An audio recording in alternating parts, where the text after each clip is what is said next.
Hi, this is Thomas with Believe in the Run. This is Megan with Believe in the Run. And today we're gonna give you all the goods. Our top 2024 shoes of the year, also known as our Best in Gear Awards. Yeah, big awards. Yeah. Best in gear, get it? Yeah. All right, and before we get going, let's give a little shout out to our sponsor, Element.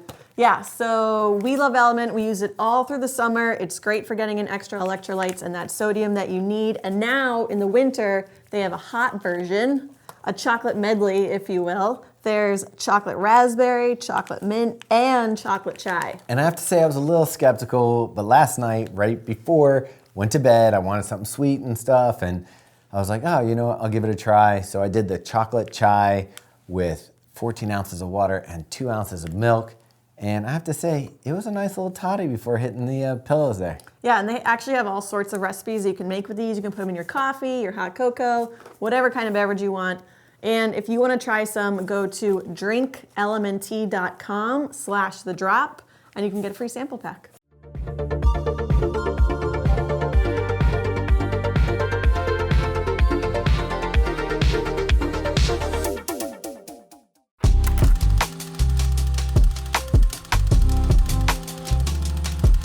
All right, so we're gonna start with the best of the best, the race day shoes. We're gonna start with our runner-up and then go to our #1 pick. Runner-up this year was the ASICS Metaspeed Sky/Edge Paris. Yes, and I have to say, I ran in both of them, and I like them both for different reasons, but this was a phenomenal race day shoe.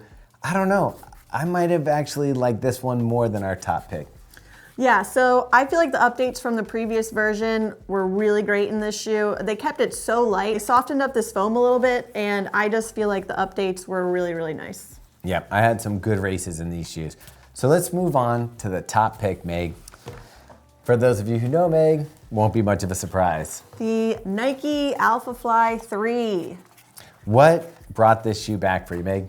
So I was in love with the original Alphafly 1. Version 2 was pretty much a big flop for me.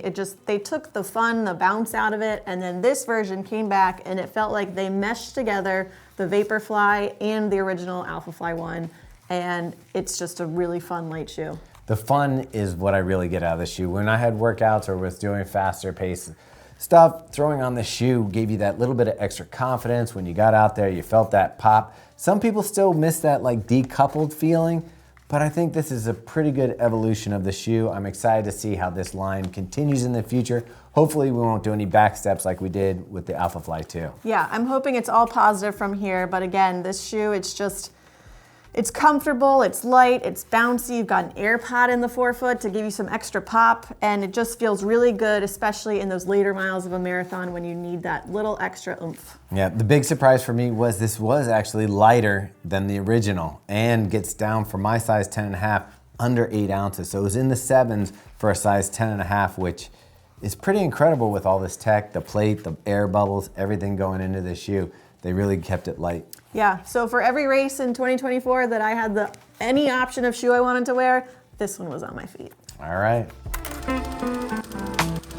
All right, Meg, so there's kind of a new category that's like, I don't want to call it the slower marathoners marathon shoe, but it's certainly tamed like down a little bit from those tip of the spear elite running racing shoes, and we're calling them beginner racing shoes. Yeah, I think these are shoes that for someone who is new to running or new to carbon plated shoes, these feel very friendly to your foot. I would agree with that. They don't feel as foreign as maybe the race day shoes. They're a little more accessible.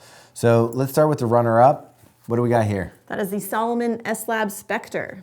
Yeah, we all love this shoe. And as a matter of fact, for us, this was something that we liked using for like daily miles just because it has that nice snappy feel with the premium foam, carbon fiber plate. It just felt great, has a very stable heel. And that's one of the things that they talk about for somebody who's gonna be out there for longer than 3 hours and 30 minutes or 4 hours. This is one of those shoes that's gonna have a little more structure so that while you're out there for a long time, it helps keep your form together. Yeah, and Salomon even said in designing this shoe, it was exactly for that. It was for the person who's gonna be out there longer than 3 hours and 30 minutes. And so you just get a comfortable shoe, but you also get those properties of a race day shoe. So you do get that nice bounce, but in a more structure supportive build. So what's the shoe that we always recommend to people right now for a race day if they're like, you know, I'm not sure what I want, I need something that kind of is familiar and kind of like not so aggressive, maybe a little more stable? Yeah, always the New Balance SC Elite V4. This shoe, I ran the New York City Marathon in this year, actually this exact pair. It seems pretty clean for that. Maybe it wasn't this exact pair. Okay.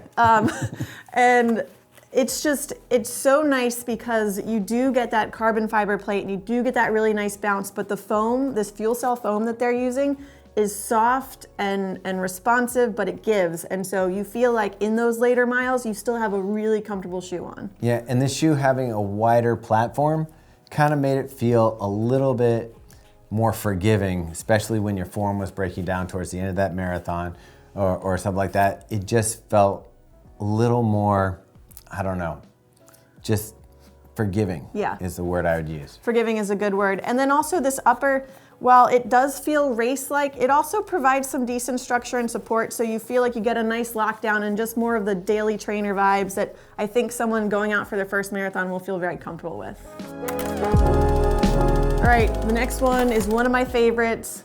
It's kind of newish as of last year. These are the top super trainers. All right, our first pick might be a little controversial, our runner-up, and that's why it's our runner-up and not in first place, because it's really intended to be a race day shoe. We all loved it for a super trainer. And what we mean by super trainer is a shoe that you can use for daily training miles, but has all the components that you love in the new shoes, like plates, foams, all the top like technology, but in a shoe you can wear every day. All right, so the shoe you're talking about is the Hoka Cielo X1. Yeah, we were kind of weirded out by this shoe when we first got it because they were like, this is our premium race day shoe. And we tried it and we're like, no. It was a little heavy. The upper was a little bizarre and the lacing on it was nuts. Yeah, so all of those things kind of took it out of the race day category for us and put it into that daily trainer, super trainer, just because while it does have these amazing qualities and feels really fun out on the roads, it's a little heavy, it's a little not racy, and so we just found it was more fun just to go out and do daily training in it. As a matter of fact, it's probably my favorite shoe to get miles in this past year. I just used it for just about everything for a while. I spent so much time in this shoe around, what was that, February or when we got it? Trials. Yeah, it was hard to get this off my feet to go on to review the next shoe. It just felt great. My legs felt great afterwards. It's fun. When you did want to pick it up, it could pick it up. It did not feel that bad when you were doing easy, slower miles. So I just loved this shoe, and the rocker in it was, I just thought, great. Yeah, so for us, really great super trainer. One of the drawbacks to it being considered a super trainer is the price tag. It was $275, which is pretty high up there, but I felt like I ran a lot of miles in the shoe and it held up really well. Yeah, I think unlike a lot of race day shoes, this is very durable. You get tons of rubber on the outsole, so you probably can get hundreds and hundreds of miles out of it. Yeah, we're looking forward to the next version of this, which drops some weight and might move it up into the race day category. All right, our top super trainer came in hot real late, the Nike Zoom Fly 6. What was really surprising about this one is I've hated every other version of the Zoom Fly. Yep, but they made a bunch of updates to this one. You have some Zoom X underfoot, you've got a carbon fiber plate, and it's just a really nice update. Yeah, it fits nice, and the immediate thing I noticed, this feels like a training companion to the Alphafly. So it was like really familiar on your foot. If you've run in the Alphafly 3, you put this on, and I was running and I was like, oh, this is what you should be using on the daily basis so that when you go to race in the Alphafly, you have that familiar feel. Now, the other thing I liked about this shoe with the carbon plate and a little bit of Zoom X in here was that you probably could use this for a race day shoe as well. And a lot of the shoes that are super trainers, you can. Yeah, and so while it does have those daily trainer qualities, so the upper is nice and structured, you have a lot of padding around the collar, it does have some of those race day feels underfoot. It is a little heavier and it's definitely very durable. So I do think it sticks into that super trainer category. But again, if you did want to take it on race day, you probably could. All All right, Meg, so we're moving into daily trainers, and our first runner-up is? The New Balance Rebel V4. This is a little controversial too, because really this is sort of an up-tempo trainer, they would call it. Yeah. But for us, we use it more like a daily trainer, and one of the reasons we love it is you can pick up the pace in it. Yeah, so it is really nice and light. You have this version of fuel cell that's bouncy, but it also feels great for easy miles. So while yes, you can use this for workouts because it is so light and nimble, I found it was really nice for just getting out on the road and doing some easy miles. I love the look of it as well. Yeah. I think it was one of the best looking shoes of this year. The other thing that I'm really excited about is we've seen the V5 coming out next year, and some of the things that we critiqued about the shoe being a little bit thin on the forefoot is going to be remedied. I think it's going to even move more into that daily training space, but still be fun and quick under the feet. Our top pick of daily trainers of 2024 is the Puma Deviate Nitro 3. All right, Meg, what do we love about this shoe? So I think what I loved about this shoe was it's great for everything. So yes, great for daily mileage, just going out and having a nice run, but also there's a plate in here, you can pick it up, the foam is nice and responsive. It's a comfortable shoe and can do pretty much everything. What I love about it, it's sort of that traditional trainer, it doesn't feel far out there or like wild, like new, but all the components and the ingredients in the shoe make it super fun. So you have this Nitro foam that they've got on the bottom that's bouncy and responsive and really holds up really well. You were talking about the power plate, gives it that snappy feeling. It's not so aggressive that you can't use it every day, so it still has some flex in it. And then you've got that Puma grip that we love for keeping great traction out on the street. And this upper, I thought it looked nice, it fit well. We were running in this in the summer, it breathes well.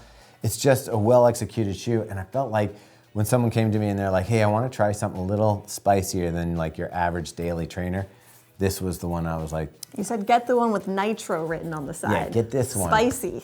And it is spicy. It's a little spicier than say like your standard daily trainer with just an EVA foam or something like that. Yeah, and I love a daily trainer that if you're having a good day and you're feeling good and you want to pick it up, this shoe works. So I think that's a top pick. That's the spice.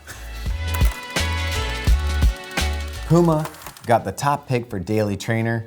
We're into the Max. This is really your specialty. I don't know anybody who loves Max cushioning more than you. So these are your picks. Yeah. So runner-up is the Puma MagMax. This is Puma's latest Max cushion shoe. We didn't even know it was coming out when it was coming out this year, so it surprise showed up in our front door, and it was a very exciting one. It's got tons of stack, but it's this nice nitro foam, so not only do you get this giant slab of foam underfoot, but it's actually quite responsive and really fun to run in. What I really like about the Puma shoes this year, they really nailed the uppers. It's a big improvement over the past years. They've got much better fitting uppers. The knit tongue. The knit tongue, the is stretch. where it's at. But over this much stack, I felt your foot was really locked in nicely. It's actually, the sidewalls actually come up over the side, so you're actually in kind of a groove. So even though you're higher and it's really cushioned, it's not unstable. The shoe felt really nice. Well, on top of that, you have this very, very wide base of the shoe, so you get plenty of stability just from all of the ground contact. So while you are sitting on a giant slab of foam, it does feel very stable. And again, this goes back to just being really fun to run in. We have this amazing Puma grip so that all of our miles are very traction-y and fun. Again, we got this shoe in some warmer weather. Yeah. How did the upper breathe? The upper was fine. It was, it is pretty substantial in that you have a lot of support, but it breathed just fine. Plus, you gotta love the hidden details. Bouncy AF. A lot of controversy about what the AF stands for. We know what AF stands for. Okay. All right. Moving on to our top pick of Max Cushion shoes. This one shocked me. To the core. Give me that side. Brooks Glycerin Max. Okay, this foam was the trick. Yeah. It has a dual density, supercritical foam, all blown up at once. We got to see it in like puck form before they explode it. Yeah. And it turns into this. And it's really neat. There's no glue, there's no adhesive. It's all chemically bonded together. And the feeling was different. Yeah, it's a very soft, comfortable, yet bouncy ride. And it just feels great. And they've paired it with this pretty simple mesh upper, but there's lots of padding around the tongue and collar, so it's very comfortable on step-in. And it's just a lovely Max cushion shoe. And I can't believe I'm saying this, like Brooks typically, their designs aren't my favorite. It's a good looking shoe. This is a great looking shoe. And I've seen some of the stuff that's coming out for 2025. They're continuing that look. I'm feeling it could be Brooks' year next year. Not 100% certain yet, but the look, they're going up with some new foams. It's gonna be a good one, but about this shoe, what I really loved about this Max cushion was that dual density foam. I kind of felt like when you land, you get that squish down that you're looking for in a Max cush shoe, but then the rebound, the bounce, and the stability of this core foam really did a great job.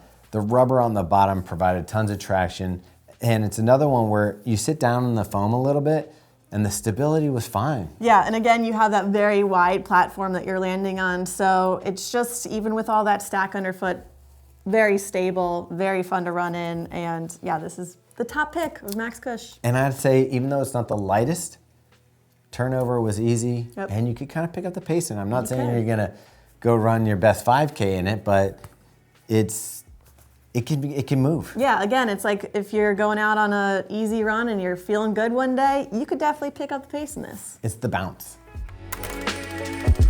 All right, we're bringing Robbie in for this next category. For the next like 6 categories. Okay, cool. Till the end of the day, yes. I think. Well, I'm saying I got you. It's not Megan anymore, and it's a new category. And this category is? Fit and function. What? Yeah. So this kind of combines, I don't know, it's a category that combines, in a way, overall, but especially the fit of the upper that really supplements the midsole and the ride. So runner-up first in this category is the Mount Coast R1. This was a surprising shoe, A, because Mount Coast is a brand new company, and B, we just weren't sure what it was all about. Yeah, what I like about the shoe is the smooth transition. You talk about some of the things here, so it has this technology that they're calling Go Flow. Yeah, so it's kind of like a little bit of a frame to harness the foot, give you that a little bit of stability over longer miles. I don't know how much it matters, but what I love about this shoe especially is the fit of the upper. It has this interesting zonal lacing system where you have a toggle in the front part of the foot, regular lacing at the top. So the idea here being, if you're on longer distance runs, you can open up the forefoot to give you some more room to accommodate a swelling in your feet or whatever. Yeah, Mount Coast is kind of positioning themselves as the road ultra shoe here. And we get it with zero sag, meaning the foot won't like collapse under the forefoot as you put in those extra miles. As your foot expands, Robbie was talking about that zonal lacing that you can loosen up and keep it tighter on the top. Robbie, I never got past maybe 10 miles in this shoe. You did a long run with us one of the times. I did a couple. We did like a 20-mile run where you wore this shoe. I did a couple in this shoe. It was great. I love this. It was a really surprise hit for me. I'm excited to see what they have coming in 2025. A couple trail models, so let's see what happens. Yeah, it's light. It rolls through your foot stride, really nice. I think it's a good one. So what beat it out? All right, number 1 in that category is the Brooks Hyperion Max 2. This is just one of those shoes that, again, we liked the first version of it, but I felt like it really came together for the second version. This upper, and pretty much all the uppers in the Hyperion lineup this time, just bangers. Yeah, I think it's probably the best upper of the year of any shoe that we tried. It just fits the foot so perfectly and has these sawtooth laces that you find in a lot of race day shoes. Robbie, do you like sawtooth laces? I always will give them my appreciation. So heartfelt thanks to every shoe brand that uses them. And I feel like the fit of this especially is important to harnessing the ride in this shoe, which isn't great at slower paces, but when you pick it up in that tempo range, it's really just nice. Yeah, that's where this shoe kind of missed the mark for me a little bit, was that for like a daily trainer, all-purpose shoe, like a super trainer, the ride of it when you just didn't feel like pushing the pace was a little bit harsh and a little bit firm for my taste. Robbie, you seem to love it. Yeah, I guess that's the part that I liked about it, is that it just feels, it's not super soft, it just feels like you can harness that ground feel and energy, especially with the nylon plate in the middle of the midsole there. And I think it's just the best version of DNA Flash foam that Brooks has used to date. I like that you said harnessing. Giddy up. All right, Robbie, everybody needs some stability in their life. Yeah, especially us. We're not stability reviewers, nor do we have stability in our lives. Absolute train wreck over here. But we do have a stability review team, and they pick their favorite shoes of the year, so we'll give them to you. Runner-up is the Mount to Coast P1. The P1 is interesting. It uses kind of what a lot of shoe brands are using these days, which is light stability or certain pieces. So they have this 3D arch rail in here for a little bit of extra stability. They have a molded insole, two-piece insole that gives you support in certain areas. And then they have this Puma blend midsole that provides a nice bounce and response to your run. And they do it all in a pretty nice looking package. Yep, I think their shoes came out really clean this year, and even though I'm not a stability guy, I mean, if I was gonna wear stability, yeah, this is the one I would go with. Stability reviewers put a ton of miles on the shoe, really enjoyed it, so good job. All right, Robbie, and so the top spot goes to, drum roll. The Asics Gel-Kayano 31, probably no surprise there. It seems, That's stability. That's the definition of stability shoe. It seems to be at the top of the list for many years in a row or somewhere in the mix. All right, so what makes the Kayano 31 so great, and you'll even see some of the pro athletes running in it when they're doing training runs, is the wide platform, and now they kind of have done geometry to kind of give you that stability. So done away with that hard posting on the medial side and kind of just use the shape of the shoe and the width of the shoe to give you that nice stable ride and glide through your run. And they did a great job updating the shoe. It looks fantastic. And pretty lightweight. Yeah, for a stability shoe. And it really has become the industry standard for stability trainers. Yeah, all right. You know what it's like when people don't give you your due. Yeah, every day, every dang day. Yep, it's the most underrated category. Yeah. Or overrated, really depending on the outlook. No, this is the most underrated shoes though. And we're gonna go with the honorable mention, the runner-up, with the Mizuno Neo Vista. And I don't know, maybe this should be a different category, but It should, because this shoe was great. I do feel like there wasn't enough talk about it among people. Do you think it's because it just didn't get out there enough? Maybe. I think the people who loved it really loved it though. I really loved it. I thought it was a great shoe. It was a surprise. We were a little nervous about the knit upper. Knit upper worked great. The bottom side, the cush, the little bit of a plate down here, it all worked. Yeah, it's a little soft on underfoot, but I'm usually not a huge fan of soft shoes. I don't know, it just felt good to me, especially with the plate. It rolls along really nicely. I think that fit of the upper really changed it for me. It just locks in really well. Like you said, knit uppers are super hit or miss. This one was a hit. And I felt like it's also not the return of Mizuno, but it's like Mizuno like doing something new and interesting. Yeah. The refresh of Mizuno. Exactly. And the great thing about this was there wasn't one person on our team who didn't love running in the shoe. You, me, Megan, everyone, even Aubrey, who ran the Amsterdam Marathon or half marathon in the shoe. We even had Ryan Haynes, our assistant editor. He was a fan of this shoe. Yeah. There's nobody that tried this shoe who didn't like it. Exactly. So good job. All right, so the next one is, and the winner of our most underrated shoe is the Topo Athletic Specter 2, which this is not the Specter 2, it's the Cyclone 2, but it looks very similar. And the image you're seeing right now probably is the Specter 2. It's at home. So we do have the Cyclone 2 in the office. It looks very similar. In fact, at first glance, you might even get the two shoes confused. But the difference is that the Specter 2 has a higher stack height, it's 37 millimeters in the heel, so it offers this really nice, comfortable ride from a 100% P-Bax midsole, which is, as you know, P-Bax is the good stuff. And not this is like the P-Bax. The real P-Bax, not just the generic P-Ba. And the Specter is a very simple shoe in that the uppers just kind of nice, gives you that wider toe box. It kind of wraps around the foot well, like all Topo shoes do. And then it's just a slab of P-Bax underfoot that gives you a really bouncy, fun ride, comfortable, can kind of do everything. And 5 millimeter drop, so it's not zero drop, but has that natural toe box that I think a lot of Ultra fans are coming over to Topo for that reason. And it's a pretty good deal. Boo. Hey. Was that the biggest surprise? Oh, I mean, I knew you were there, so not quite. All right, so what was the biggest surprise to us this year after I did that dad joke? Runner-up would be the Hoka Skyward X.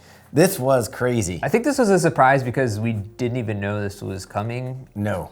So, and then all of a sudden it was like, oh, this is for sale.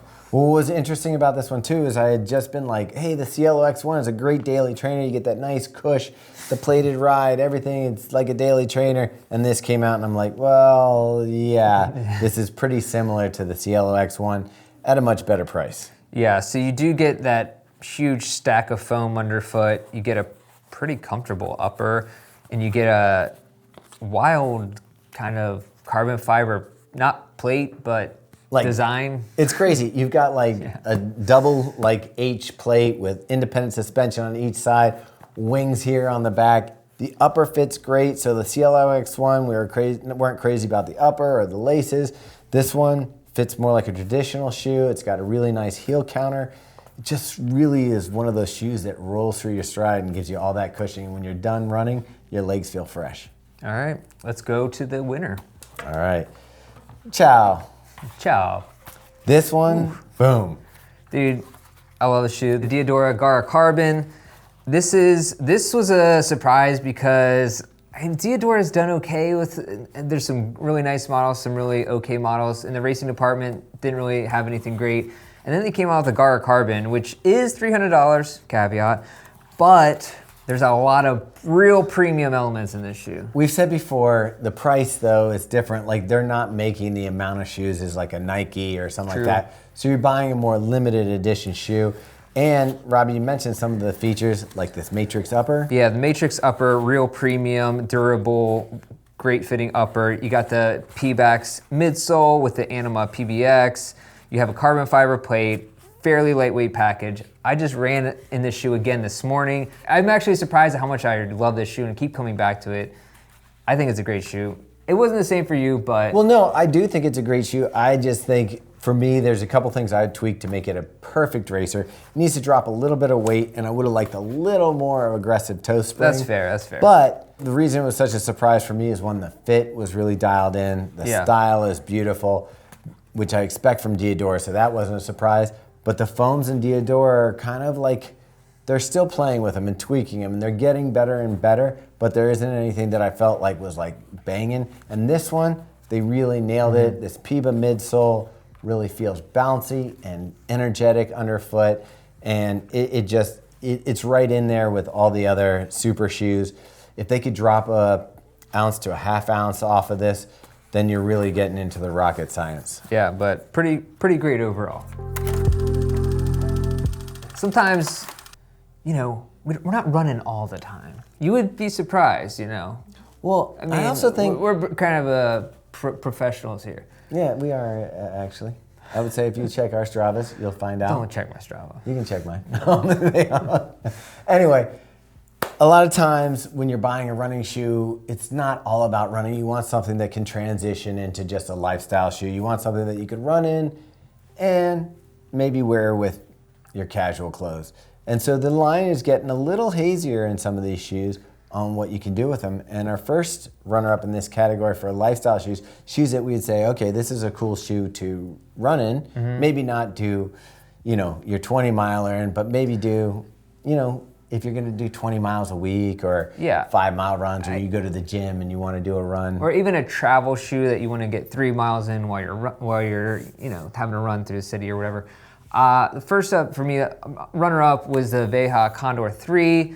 Veja makes some really great, I would say they're the only company that's actually making sustainable shoes from top to bottom. Like, you gotta kinda, I know we always try to explain it, but it's different because it's not like, hey, our materials are recycled or this and that. And yeah, they source all their materials from the same country that they're made in. I think it's in Brazil. They pay their workers a fair wage, even have housing and transportation, everything else. It's pretty great company overall. And the Condor 3, which the first 2 versions were honestly horrible, really rebounded. A nice ride. It's not the best ride of any running shoe. It's not the lightest. It's not the best bounce in the foam, but it is, I'd say, good enough. Yeah, and as a lifestyle shoe, I wore that shoe probably more than any other shoe this year. Destroyed the white version of it. But I think it's a great shoe. They're coming out with a new version in 2025, so should be even better. Okay. Now, the winner is one that I actually feel like you can do a lot of running in.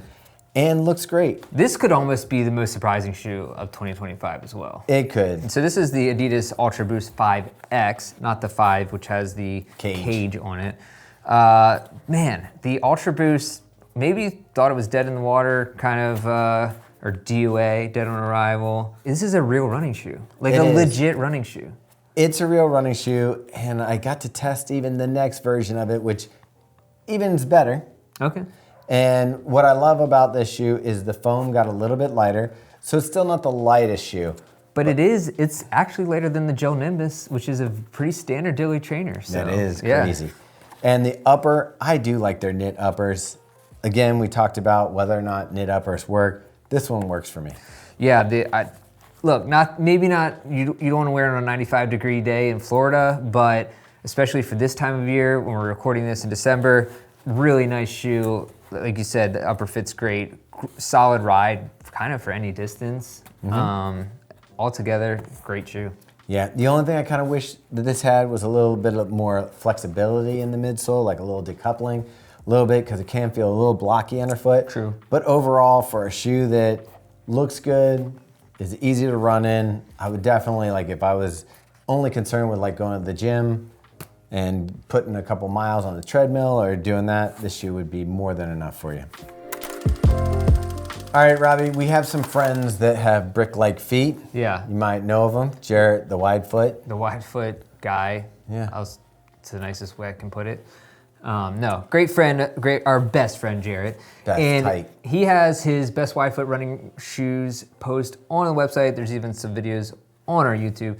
But since he can't be here today, we're gonna stand in for him as best as we can.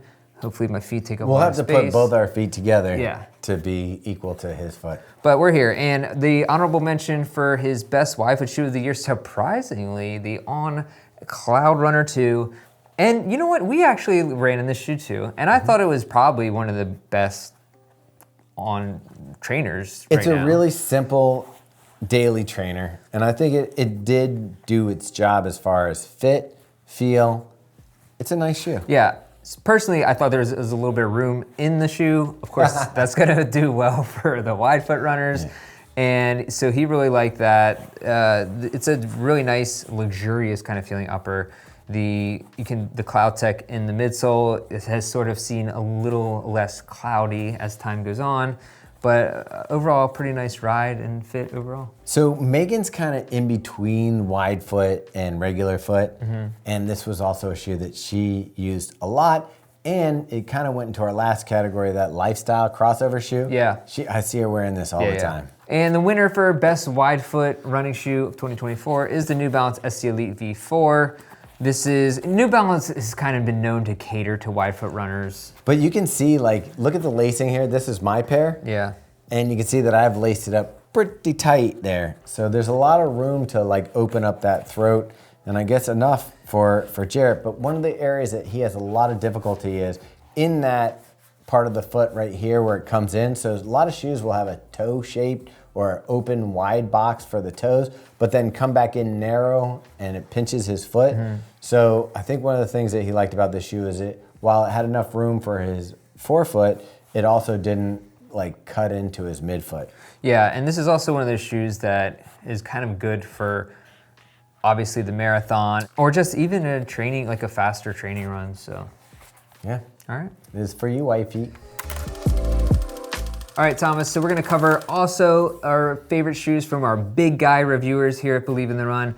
So It's funny that we're doing the big guys, but we got the little shoes. yeah, right. We got the smallest versions of the big guy shoes. But this is for runners who obviously are a lot heavier than us. So there's a big difference between somebody who's me, 5'6", 140 pounds, and then someone who's taller and heavier. Yeah, I mean, he's over 6 feet. He's over 200 something pounds. Yeah. So he's putting a lot of work on the cushioning. Yeah, so his two favorite shoes for 2025, runner-up, they're basically tied, so we'll just put them as both in the same bucket, is let's go for Saucony Endorphin Speed 4. I mean, the Saucony Endorphin Speed, always a great shoe. We feel like, as you'll see further in this video, that the 4 is kind of a combination of the 3 and the 2. gives you that nice bounce, a little bit of aggressiveness, but also it just works great as a daily trainer. The Power on PB foam mixed with the nylon plate in the middle is just a really nice combination that, I don't know, it gives you comfort but performance in the same bucket. Got a quick question for you. We were just at the running event. We saw that they're going back to the mutant colorway for the 5th year anniversary. I did. What do you think of that? I mean, I feel like it's a little too early to go heritage. Yeah, 5 years. 5 years is not a long time. I know that's a fan favorite colorway, but do you like it? I'm not even sure I liked it. I do. I love that. I did love that colorway. I was a sucker for it. I think we still have all. I know back at the house I have all 3 of the originals. Yeah. There you go. That's the Endorphin Speed. That's the Speed 1. OG. Beautiful shoe. One of the best shoes in the last, I don't know, 5-10 years. But the 4 is kind of a combination of all those, and it's a great shoe. All right. I don't even need to introduce you to this. If you watch this channel or if you're looking at shoes at all, Superblast 2 is almost big guy, everybody. Yeah, right. So it's a Flight Foam Turbo Plus midsole. Just gives it that super bouncy ride. But just, I don't know, it's hard to explain. Everything in this shoe works together, the upper, the midsole. Works. It's as good as the first version of the shoe. And it's versatile for pretty much any distance, any pace. This is my island shoe. If I could take one shoe and it was only gonna have one shoe there, this is probably the shoe I'd take. Yeah, and for big guy runners, like you said, it offers that nice beta cushion, really comfortable, but even if you're smashing it down, responds well, bounces back to life. Smashing it down. We're going into another category. This time, we've been giving you 2, a runner-up and a top pick. Why are we doing 3 in this one? I mean, it's so hard to, I don't know, pick your favorite in this category. This is the best do-it-all shoe, which honestly is almost the best overall shoe as far as like just our favorite shoe. Yep. Because we have, still in the video coming up, our best overall shoe, which is almost like best value shoe. The lines get blurred. Yeah, we'll explain that when we get there. But this is do-it-all, so you can use it for... Some people call it does-it-all. Does it all, yeah, that's the thing. So you can use this for fast days, for recovery days, for long runs, for everyday daily training. All your running needs. All of them are there. Let's start off with the shoe we just covered with the big guy runners, the Saucony Endorphin Speed 4. We already just talked about this shoe. It's a great shoe. It's a combination of the 3 and the 2, and you're gonna love it. All right, next up is the Hoka Mach 6. So this is the Mach has always been a lightweight daily trainer. Really lightweight, honestly. Yeah, I've always loved it. I thought it was that combination of kind of like the perfect amount of cushioning, lightweight package. The upper always fits well. It's just one of those shoes that I feel like you can do it all. Yeah, and it's a relatively nice price point.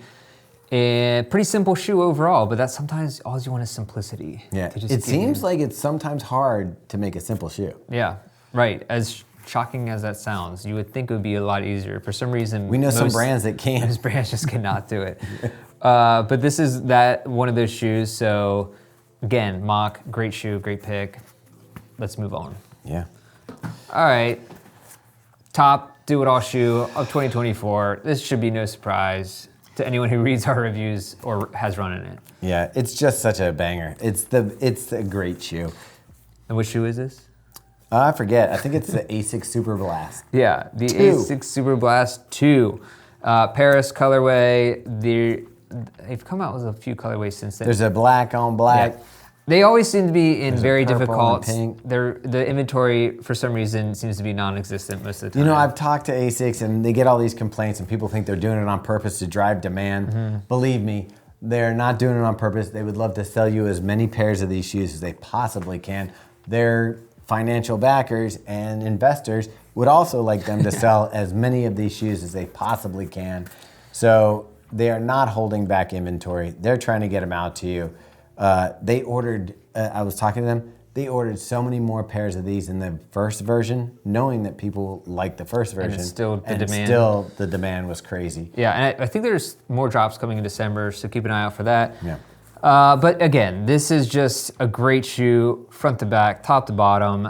You can really use it for anything. Didn't win shoe of the year this year because that would have been kind of boring. I mean, we've been talking about Superblast for years now. Yeah, 2 years ago won their shoe of the year award. Last year we didn't do a best overall, but anyways.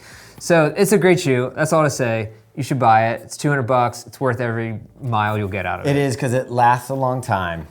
And like we said, it can do it all. Yeah.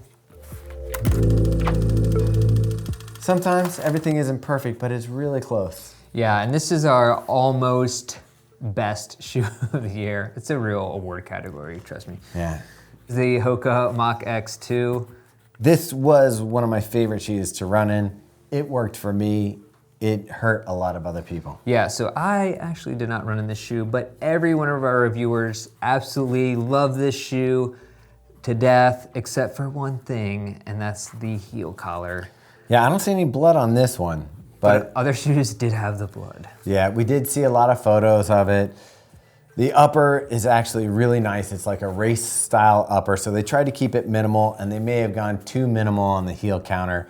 It kind of has a little bit of a rough edge there. You can feel it, Robbie, if you just push down on it. Oh yeah, It's a little scary. Razor Ramon, Razor's Edge right there. But man, you had this really great foam, really soft foam on right underneath your foot that had a lot of bounce and rebound. You had a nylon plate underneath of it, and then some of their standard foam that gave the shoe stability. It's light, it felt fast, it bounced. Like this could almost be a race shoe. It was really a phenomenal fun shoe to run in. Again, it hurt people. But it fixed it for 2025 and kept everything else the same, so hopefully maybe this will be at the top of the list next year. I'm hoping it will be. The upper looks more like a daily trainer. It's probably gonna add some weight to it. But man, the ride of the shoe, it might be worth a little extra weight to fix this for people. I love this shoe. It could have been my top shoe of the year. We had a discussion. We said we can't hurt people. So Hurt people, man. yeah. All right, Robbie, ain't nothing to it but to do it. Yep. Who got our top pick this year? All right, so this is this is controversial pick within the office, mainly because Meg hasn't run the shoe. But Which is fair. I use the heavy-handed weight of my influence to convince you guys. No, but you love this shoe too. I do love this shoe. My problem with this shoe being pick number one is there's another Adidas shoe that I like even better than this that I would pick over this, but we were determining whether it got released this year or it's getting released next year. It's having trickle out this year. I'm gonna have to put like a big stamp to remember it next year because it's really hard when a shoe comes out. Like we've been running in it since November and the general public hasn't been able to get a hold of it. I'm talking about the Evo SL, which would be my favorite shoe of the year. But for this shoe, we're talking about the Adidas Adizero SL2. And we both love this shoe when we got it. There's a couple reasons why we really like this shoe. Yeah, I mean, this, for one thing, it's $130. I promise you won't find a better value at that price point than this shoe, and actually at a lot of higher price points.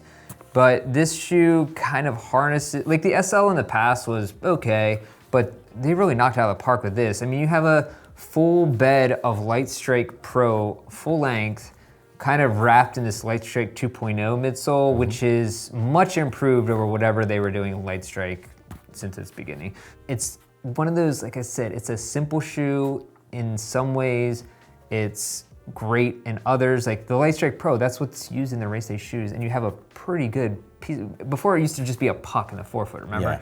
And I like the previous version, but I think what you're getting at is the ride feels a lot more premium with that full bed of it. Yeah. And you really get that nice rebound feel for a shoe that I wasn't expecting it from. Like, you're not looking at a ton of stack here. Yeah, and you get the upper fits really nice. One of the things we talked about was when you look at this shoe, you look down when you're wearing it. It looks like a fun shoe, a fast shoe. It looks like something you feel proud wearing.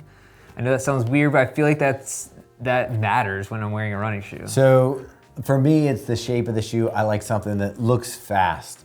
And this definitely has that fast look. It is sometimes the reason I get, a little bit hung up on foot shaped shoes because I'm like, it just doesn't look like fast and energetic to me, where these Adidas Adizero shoes always look like they're ready to go fast. Yeah, and that's the thing. You can pick it up in this shoe. It's light enough that you can pretty much do, again, mostly everything in this shoe.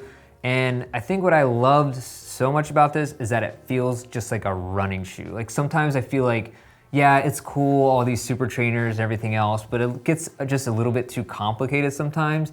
And this feels like a pure running shoe, but in 2024 terms. Yeah.